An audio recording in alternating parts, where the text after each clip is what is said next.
Hi, I'm Jason Ford, a professional chef living in Queensland's South Burnett region. Today, I'd like to show you a few ideas on how you can take your camp cooking to the next level using the Kingaroy Choofer.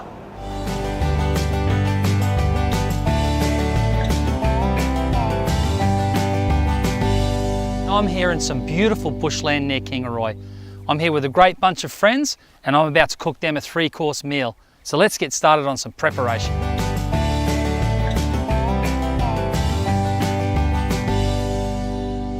For starters, we'll get the taste buds watering with a delicious tomato bruschetta.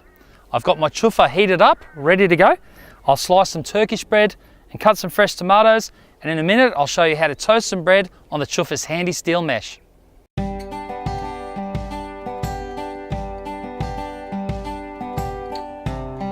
See, with the garlic you crush it, pops out, see? And then because you've crushed it, you can smear it all over the toast. That's what bruschetta is. So the flames have died down in my choofer, leaving me with some nice hot coals. And I'll be toasting this bruschetta on both sides. So we've got that beautiful golden finish on our Turkish bread. I might just try some myself.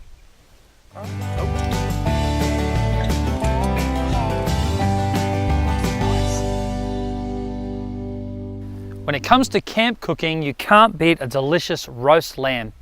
We're going to serve ours brushed with olive oil, seasoned with salt and pepper, garlic and rosemary. And we're going to accompany that with baked carrots, potatoes, onions and pumpkin bursting with flavour.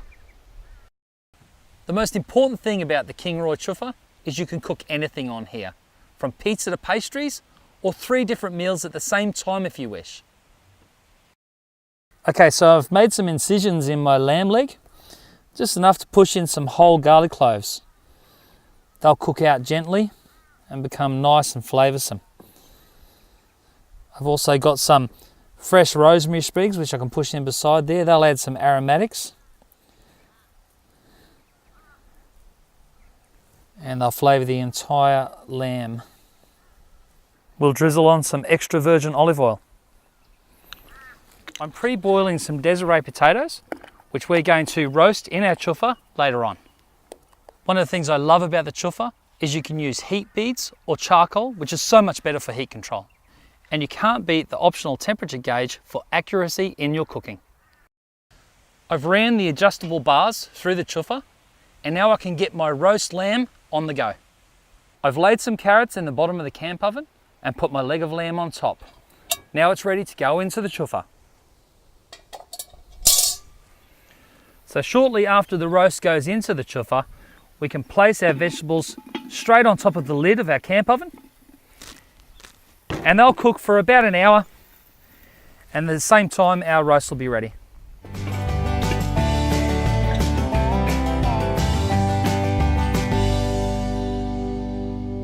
And for dessert, we're going to make something very different, a sticky date damper.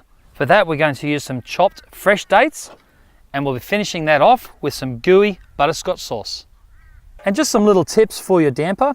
You could always add a little bit of lemon juice to the milk, which will actually make it split a little bit, but it actually makes the damper nice and fluffy. And something to be very careful of is to not overwork your damper dough. That'll develop the gluten, and the gluten can be a little bit tough. So really just bring the ingredients together, and you won't end up with a tough damper. It'll be nice, light and fluffy. So to begin with, we start with all our dry ingredients. We have some self-raising flour, the addition of some baking powder to help with raising the damper. We've got some sugar, which is great for forming a nice golden crust, and a little bit of salt, which adds to the flavour. We just sift all those dry ingredients together. Okay, we'll add our milk to the dry ingredients, just form a little well in the centre, and bring those ingredients together. We don't want the mixture to be too dry, but we also don't want it too sticky that it's hard to manage. That's good.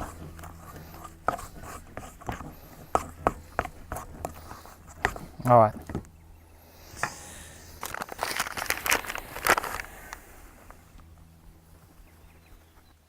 Okay, so we tip our damper mixture out onto a floured bench.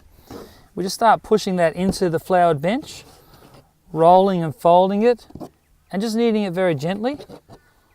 All we really need to do is combine those ingredients together so we have a nice, consistent, smooth dough without developing that gluten too much and making it tough.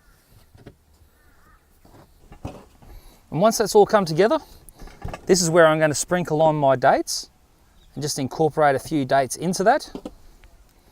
We don't want to add the dates at the beginning because they actually interfere with that developing gluten, so it's something we add at the end. You could use any kind of dried fruit, apricots, sultanas would be delicious, or raisins, or currants soaked in rum would be nice. Okay, we bring that together and shape it nice and round. And what I like to do is press it all down so it's about 1 inch thick and roughly the diameter of our camp oven. We're using a 4.5 quart camp oven for this particular recipe. And that's ready to go into the camp oven.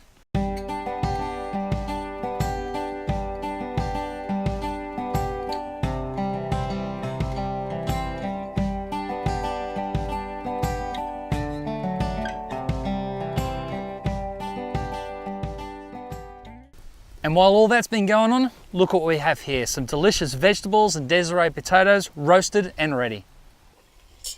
Look at that, isn't it lovely? Let's get this out now so we can put in our sticky date pudding. It can be cooking while we're eating our roast. So how's this looking, folks? Fantastic. Looks great. So how are those roast vegetables there? Yum, Jason, looks beautiful. That's another brilliant job. Now it's time to go and check on the damper before I tuck in as well. So there we go, a sticky date damper, fresh out of the choofer. We've got some hot coals ready to keep us warm throughout the evening. Thanks for watching. There'll be some more recipes to come, and I'm off to enjoy a lamb roast. Jason, this is beautiful. You've done well. The Kingaroy Choofer. Visit our website, YouTube channel and Facebook page for some more detailed information, videos and some recipe ideas.